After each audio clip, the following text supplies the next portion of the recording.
de la parole, soyez humbles avec le Saint-Esprit, et vous serez mes témoins.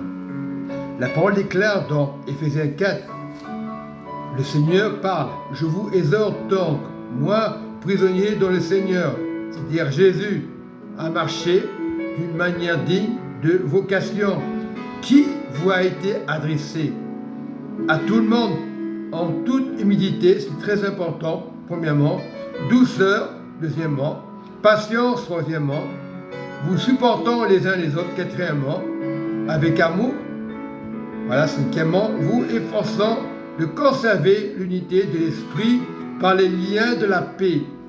Les liens de la paix. Et plus loin, verset 4, il y a un seul corps, un seul esprit, le corps c'est Jésus, un seul esprit, comme aussi vous avez été appelés, une seule, je veux dire, espérance par votre vocation, c'est-à-dire celle de Dieu, pas la mienne. La vocation nous a été donnée par Dieu.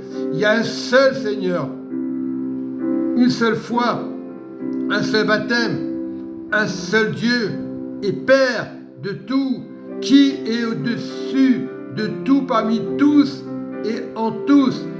Mais à chacun de nous, la grâce a été donnée selon la mesure du don de Christ. C'est pourquoi il dit, entrons, étant montés dans les hauteurs. Il a amené des captifs et il a fait des dons aux hommes. Or, que signifie il est monté, sinon qui est aussi descendu dans les régions inférieures de la terre. Oui, il est descendu en enfer. Lorsqu'il était à la croix, le Seigneur est descendu. Celui qui est descendu, écoutez bien, c'est le même qui est monté au-dessus de tous les cieux. C'est qui? C'est Christ, afin de remplir toutes choses. Verset 14, il a donné les uns comme apôtres, écoutez bien ça, premièrement, les autres comme prophètes, deuxièmement, les autres comme évangélistes, troisièmement, les autres comme pasteurs et docteurs. Voilà, c'est pour toutes choses. Pasteur et docteur. Quand on entend le mot pasteur, beaucoup ont peur. Pourquoi avoir peur? Pour le perfectionnement des saints en vue de l'œuvre du ministère de l'édification du corps de Christ. Corps de Christ. Sans le corps, ne peut pas être sauvé.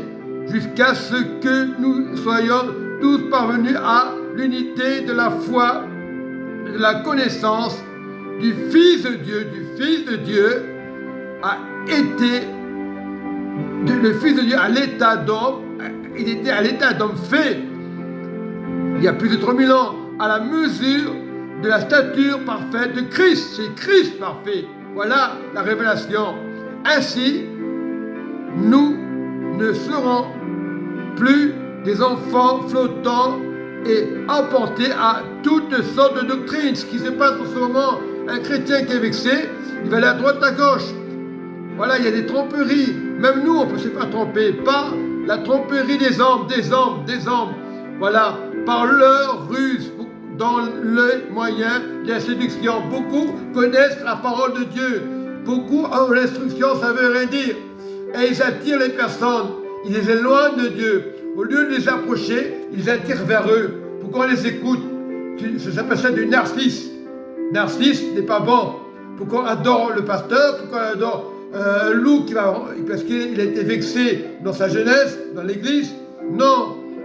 C'est la vérité, mais en professant la vérité dans l'amour, nous croîtrons à tout égard à celui qui est le chef, le Christ. Restons dans ce terme-là, le Christ qui est le chef. Ce n'est pas l'Antichrist, ce n'est pas le Bar Jésus. Ah, et oublions ça, le Christ qui est le chef, le Saint-Esprit en fait partie. Donc il faut garder le Saint-Esprit. Et dans 2 Timothée 3, verset 16, toute écriture est inspirée de Dieu. Toute écriture, sans exception, utile pour enseigner, pour convaincre, pour corriger, pour instruire dans la justice, afin que l'homme de Dieu soit accompli, propre en toute œuvre, sans critique, sans murmure, sans dire ah le pasteur il m'énerve, ah si et ça. Non, il y aura des faux pasteurs. Ah, beaucoup disent arrête de dire pasteur. Beaucoup le diront parce qu'ils ont été vexés, parce qu'ils vont dire on nous a trompés. Et ces personnes qui parlent comme ça, ils sont endoctrinés par d'autres personnes qui ont l'enseignement très intelligent, très philosophe. Ah lui il faut l'écouter. Non, il faut écouter le Saint-Esprit de Dieu. Le Saint-Esprit de Dieu, c'est le seul qui peut enseigner. Il faut lui parler comme un père, comme un papa. Oui, le Saint-Esprit est une personne. Lorsqu'on l'écoute, il a des oreilles, parce que c'est Dieu qui l'entend. Dieu n'est pas sourd. Saint-Esprit de Dieu. Donc, c'est comme une personne, c'est comme un papa. Voilà. Le Saint-Esprit est une personne, mais on ne le voit pas. Beaucoup se posent la question, le Saint-Esprit est une personne, on ne le voit pas. Il est esprit, mais c'est là la communion avec le Saint-Esprit. C'est l'enseignement du Saint-Esprit. Beaucoup chercheront les hommes, ceux qui parlent, qui parlent bien, les Écritures. Les Jéhovah le font. Les Jéhovah, ils sont très intelligents. Et des fois, on devient comme eux. On ne se rend pas compte. Mais Dieu est Dieu. On travaille la parole avec l'Esprit de Dieu. Ouais, on travaille à l'intérieur. Moi, on me dit, le Seigneur va ouvrir les yeux à Richard. Non, il y a bien longtemps que les écailles sont tombées.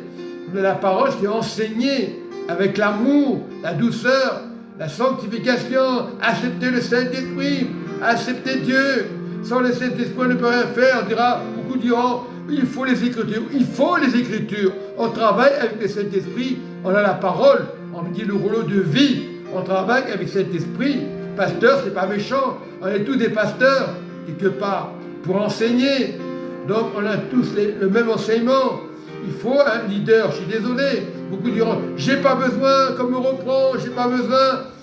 On écoute et étudier les Écritures.